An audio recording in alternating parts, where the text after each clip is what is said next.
Bismillahirrahmanirrahim. Assalamualaikum warahmatullahi wabarakatuh. Alhamdulillah, taubat merupakan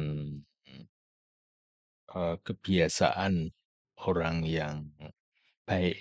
Orang yang baik itu kan menyadari akan kesalahan-kesalahannya atau menyadari bahwa dirinya tidak sempurna.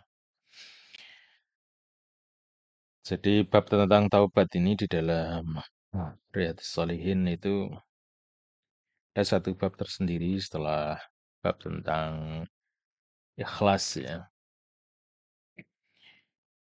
Berkata para ulama, qala al ulama'u atau batu wajibatun min kulli dzambin. Taubat ini wajib bagi dari setiap dosa. Jadi taubat ini membawakan kewajiban bagi setiap orang yang memiliki dosa atau kesalahan. Nah, dosa ini memang ketika sudah ditaubati maka kemudian dihapuskan kesalahan itu. Artinya taubatan yang sebenarnya, yang sungguh-sungguh ya.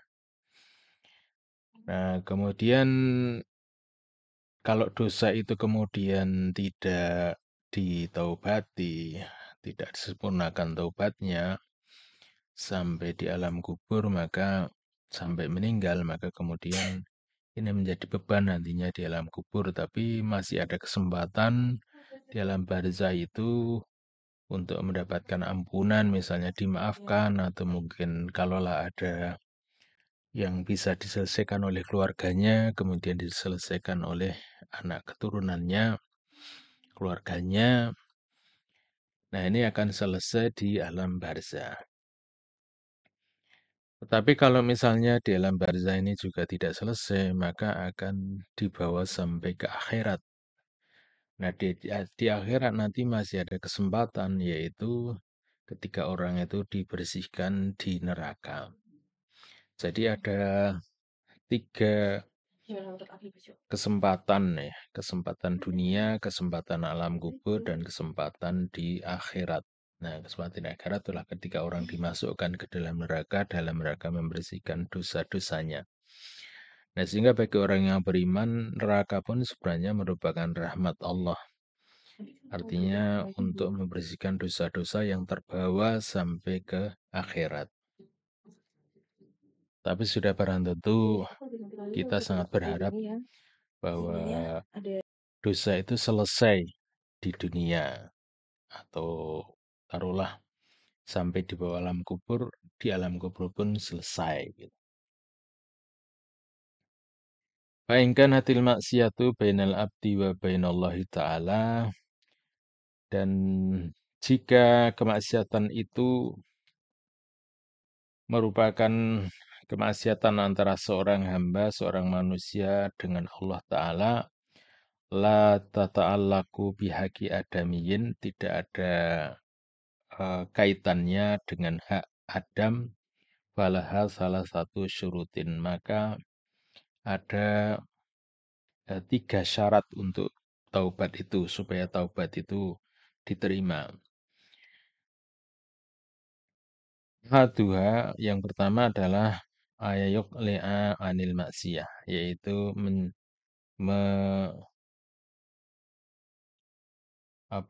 menghindari atau menjauhkan diri. Ya. Menghindar atau menjauhkan diri atau meninggalkan maksiat itu. Ini yang pertama, yaitu menghindar atau menjauh dari kemaksiatan.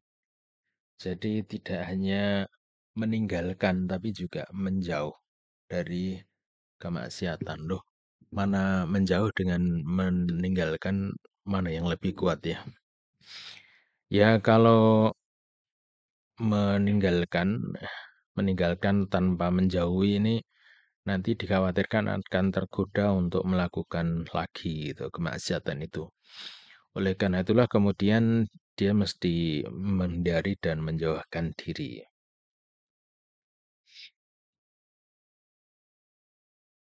Jadi Dengan ini yang pertama, memang tobat itu harus pertama kali adalah dengan meninggalkan kemaksiatan itu.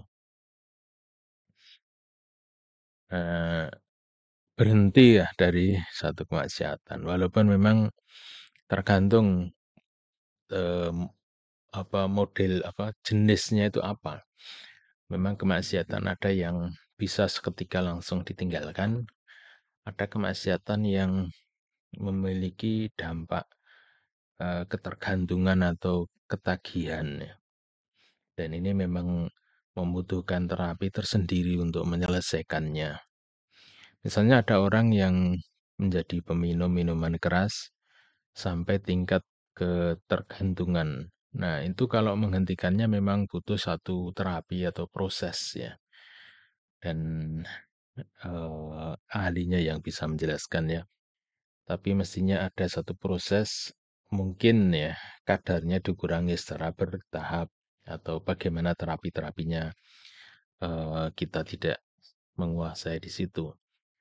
Contohnya misalnya orang yang ketergantungan kepada narkoba.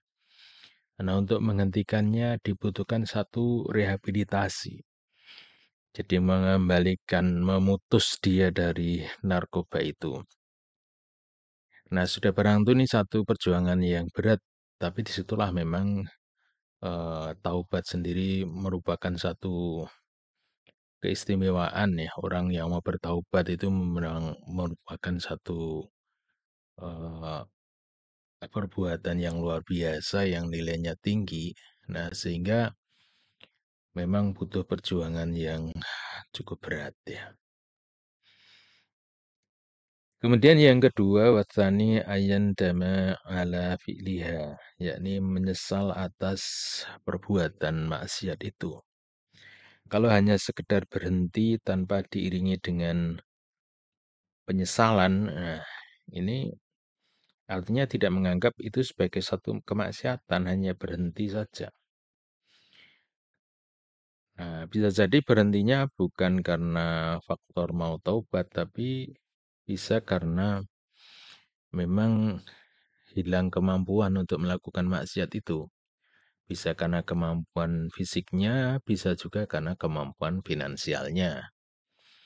Misalnya ada orang yang berhenti dari berzina, bisa jadi bukan karena menganggap zina itu sebagai dosa, kemudian dia menyesal. Bisa jadi dia berhentinya memang karena sudah nggak ada kemampuan lagi untuk melakukannya. Nah, ada orang yang berhenti dari meminum minuman keras, ya kalau berhentinya itu karena sudah tidak mampu beli atau mungkin alasan kesehatan, itu sudah barang tentu ini berbeda hukumnya. Selanjutnya adalah eh, kita melihat yang ketiga. Jadi syarat dari taubat itu adalah asalisu ayya zima alla ya'uda ilaiha abada. Jadi punya iltizam, punya tekad untuk meninggalkan selama-lamanya.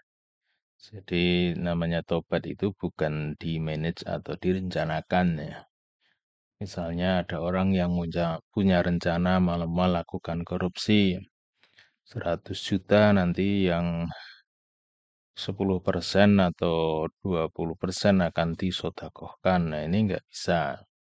Atau orang yang merencanakan taubat nanti kalau sudah umur berapa kemudian menghentikan taubatnya, menghentikan perbuatan maksiatnya. Nah, ini juga tidak bisa seperti itu. Jadi ada iltizam dalam hati untuk menghentikan dan tidak ada rencana mengulangnya. Apalagi kalau tobat itu setiap kali Idul Fitri tobat, nanti habis Idul Fitri kumat lagi ya. Ini adalah satu taubat yang tidak memenuhi syarat ya. Jadi ada tiga hal ya. Tidak boleh tobat itu direncanakan dan di manage seperti itu. Jadi yang kalau kita ulang kembali, syarat tobat yang eh, ada perbuatan itu maksiat itu ada kaitan, tidak ada kaitannya dengan manusia, maka syaratnya ada tiga itu. Jadi yang pertama adalah berhenti dari maksiat, yang kedua menyesali, dan yang ketiga bertekad untuk meninggalkannya. Wa in kanat al maksiatu tata'allaqu bi adamin fasyurutuha arba'atun. Dan jika maksiat itu ada kaitannya dengan hubungan sesama manusia, maka syaratnya ada empat, yakni tiga syarat yang disebutkan di awal tadi, kemudian ditambah dengan syarat yang keempat. Nah, syarat yang keempat itu adalah kemudian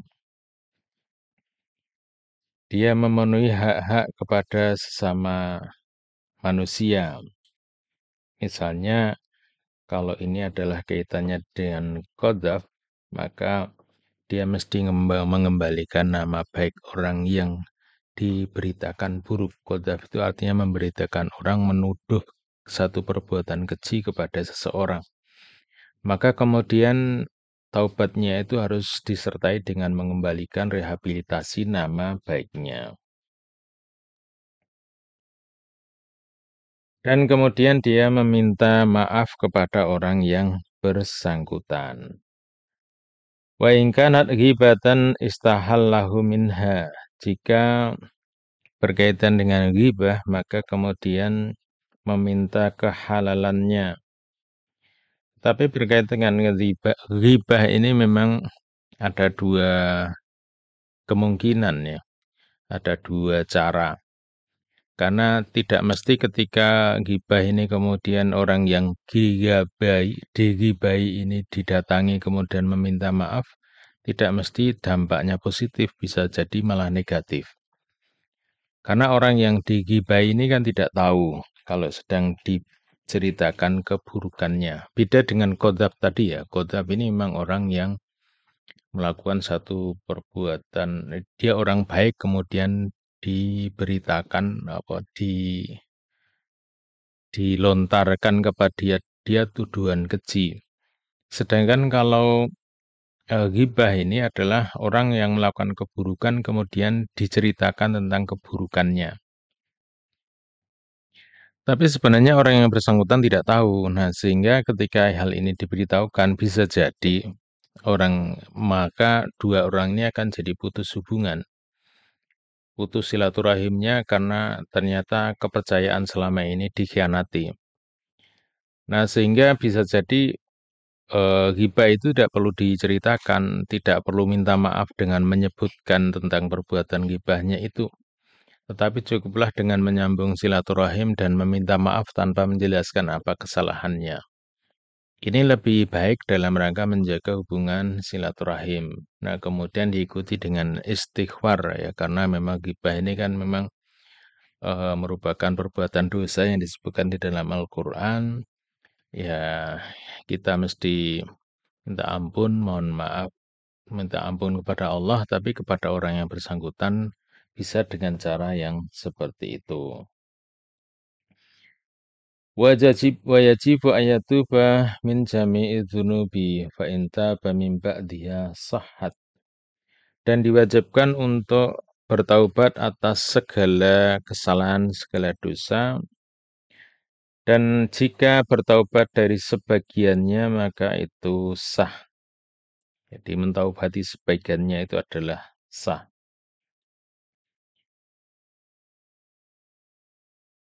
Taubatuhu inda ahlil haq min dzalika adzambi baqi alaihi al-baqi. Jadi taubatnya itu sah, sedangkan nanti dosa yang lainnya itu kemudian apakah ditaubati kemudian itu, maka taubat yang sebelumnya dosa yang sebagian itu sudah sah, sedangkan yang lainnya itu belum ditaubati ya masih berlaku seterusnya.